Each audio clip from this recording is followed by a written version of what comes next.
1850 715 996. We can come back to this on another day if you want to. But last week I had Laura on briefly at the end of a show. We were talking about the National Maternity Hospital, and that little carnival is still going on and getting more mucky by the day. But Laura mentioned that she had another story that she wanted to tell, and it might take a couple of minutes to tell it. But she's back, and I'll talk to her next. 1850 715 996. It's the 10th Giving for Living Radiothon on Cork's 96 FM, and we want to make it the biggest yet. We're calling on you to help raise funds for Cork Cancer Services by becoming a change collector. Register now for your special collection box at 96fm.ie. Then gather all that loose change for a very worthy cause. The 10th Giving for Living Radiothon, May 25th to 27th on Cork's 96 FM. Call the opinion line. This is what you came for. 1850 715 996. Cork's 96 FM. Hi, Laura. Hello, PJ. Thank you for having me back. Not at all. Now, we're going to go through this slowly and piece by piece, okay? Oh, okay. So, your grandmother, what Magdalene laundry was she in? She was in Peacock Lane, Cork. Peacock Lane. And where is she buried? She's buried in St. Finbar's Cemetery with 72 other women in a mass grave within the cemetery. This is out in Wilton. In Cork. Yeah. Okay. St. Finbar's Cemetery is out Wilton that way. And you've been trying to get her body exhumed. Now, before I go into the details of that, why do you want to do that? We want to do that because my family has received no justice whatsoever from the government regarding my nan and what happened to my mum when she was trafficked up to the laundries at the age of 7. And the reason why we wish to do that is because they still own her body. They owned her in life for 27 years while she worked within that Magdalene laundry. They restricted her the life-saving treatment that she needed while in that laundry, and still in death, she is owned by that religious order. And I feel that can't happen, and that needs to be changed. And other people have had this right, exhume relatives, and we don't understand why, because my nan is viewed as the fallen woman, and that we don't have that right to be able to remove her. Wait, when did she die, Laura? She died in the 1980. Is that 1986? Okay. And when did you go about trying to get the body exhumed, and how did you start that process? What happened is when the apology was issued in 2013, my mum, she went to the Dàil expecting the children that was brought up to the laundries to also be included within the apology, and the children who lost their mothers unlawfully. But this didn't happen. So after that happened, my mum straight away got on to talking to a nun regarding exhuming my nan, and she said that she would get in contact with the religious order. After they didn't get back to my mum wrote a letter, no response again. So what my mum did is my mum went to Cork Council. She put in a formal application to the council requesting to remove her mum from this mass grave. And what they had did is they had wrote a response saying we acknowledge that you have you said in your application that you have tried to get the religious order to give you permission, but this is how much it would be, this is what you would need, but we cannot start this process until those who own the site, which is the Religious Sisters of Charity, give this permission. So just pause there, because there's a lot of details. So she wrote, your mum wrote to the council saying that she wanted to... No, basically, after this apology was given, my mum wrote to the Sisters of Charity. Yes. Yeah, and then after, when we got no reply, she had contacted them about 2 times beforehand, and then to Cork Council she put in an official application to remove somebody from. Okay, so she wrote to the religious order, the Sisters of Charity, and then she also wrote to the council, in which she told the council that she wanted to exhume the body, and they wrote back to her saying this is what you need to do. Yeah, and stating how much it would be, and that it is possible, but the only way that they would be able to for this to start going ahead is if the people that own that land gives the permission. So obviously we've carried on to try and gain that permission. And when you took that back, I just try to simplify it for people. So when you took that letter back that she got from the council and said this is what you need to do, I take it then the next step was to go back to the order. Oh no, yeah, of course. And what did they say then? We get nothing from them. We are nothing to them. They view us as the dirt that my nan was within that laundry. I have replied to them, we get nothing.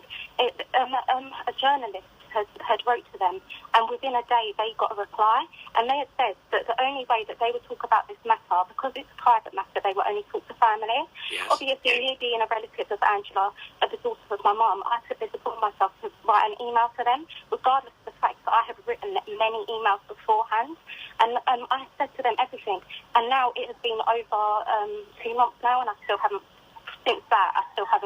got a reply from them. So despite being told by the council exactly what you need to do, and obviously that involves getting the say-so of the Sisters of Charity, they've refused to respond. Yes.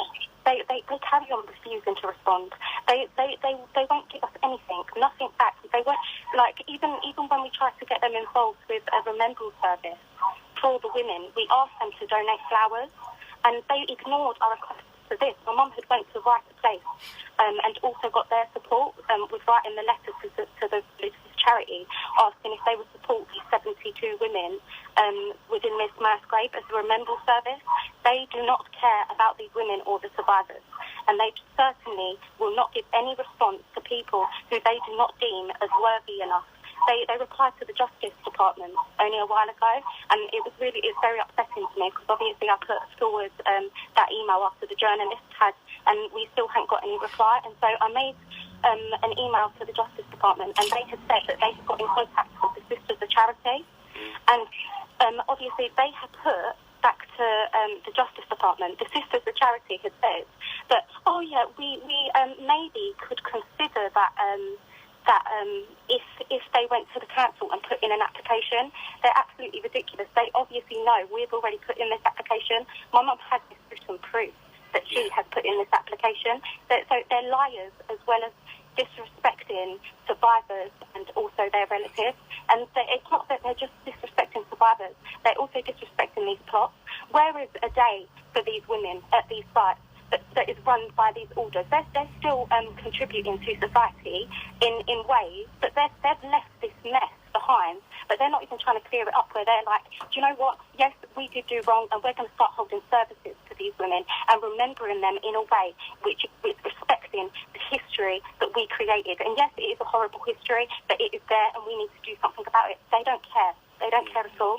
Did you say to me when we were talking last week, Laura, you said, I think, that the most upsetting element of this is that you've discovered now that your nan needed a hysterectomy and was refused it. Yeah, she was in the Magdalene Law Institute for 27 years. 17 years she worked in that laundry, and on the 17th year, a doctor in her medical records had said that she needed hysterectomy. For 10 years, while she was under the care of the Religious Sisters of Charity, she did not get this hysterectomy, and she died of cervical cancer. She was dumped into that mass grave. So much injustice to it, and people may think, oh, it's a bit weird that they want to remove. So, Laura, a doctor, I just heard a question. A doctor had said, and presumably said to the order, did he, that she needed a hysterectomy? My nan was under their care. Yeah. When she went into that Magdalene laundry, she was put on many drugs, and the other people within the laundry said when she first came in that night, she was screaming, shouting. She was trying to fight for her 3 children that they had taken from her and her freedom. And after, what had happened was she withdrew within herself, and she wouldn't talk to anyone. She needed everything was the service. Everything was by the service. Afterwards, when she would have been taken to the doctors, she would have been taken by the service. The service knew everything. They would have restricted my nan this hysterectomy, and that is why she didn't get it for 10 years, and she died of cervical cancer, and nothing has been dealt with. And they won't even, and the thing is, they won't even contact us and give us any form of just putting things right. And obviously they say that people are dead within the order and stuff like that. At the end of the day, there's all these orders that are actually connected, and they're saying that they're dead. Then how come they're not doing this? This lady that was in the Sisters of Mercy, who abused my mum, was in the industrial school. She's just been allowed to travel over to America, and the Guardian know exactly where she is, but they haven't done anything regarding her. They say that it was due to international. It's really hard to get her back from being over in America. But actually, we had heard that there were sightings of her within Cork visiting her family. This woman physically and sexually abused not just my mum, but many girls within this industrial school. No prosecutions have been put forward to these religious orders, and they were all connected. They were all sending letters to each other, transferring girls to others. They are all connected, and they all deserve to be a full investigation in place. And that's why... Come back to the details of trying to get your nan exhumed. Where do you stand as of now? As of now, we're still being ignored. We're still being ignored. And that is why I was just about to say that myself and my mum, on the 6th of June, will be coming over on the 5th. But basically, on the 6th of June at 12 p.m, we'll be holding a Truth Commission protest resulting in prosecutions outside the Dàil at 12 p.m.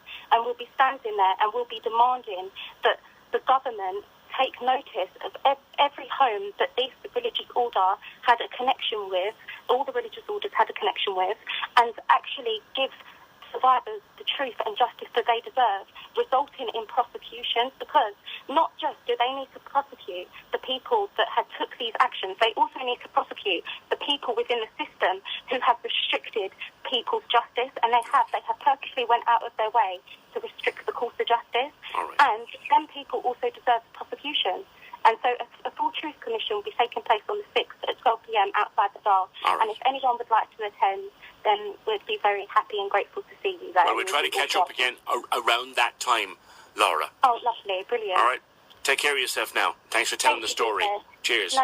Thank you. Bye. Bye. 1850 715 996. Her nan is buried in St. Finbarr's Cemetery, and they're trying to get the body exhumed. The Sisters of Charity won't deal with the family. They got a letter from the council telling them what they needed to do to get the body exhumed, and now they can't get any further because they can't get communication with the Sisters of Charity. 1850 715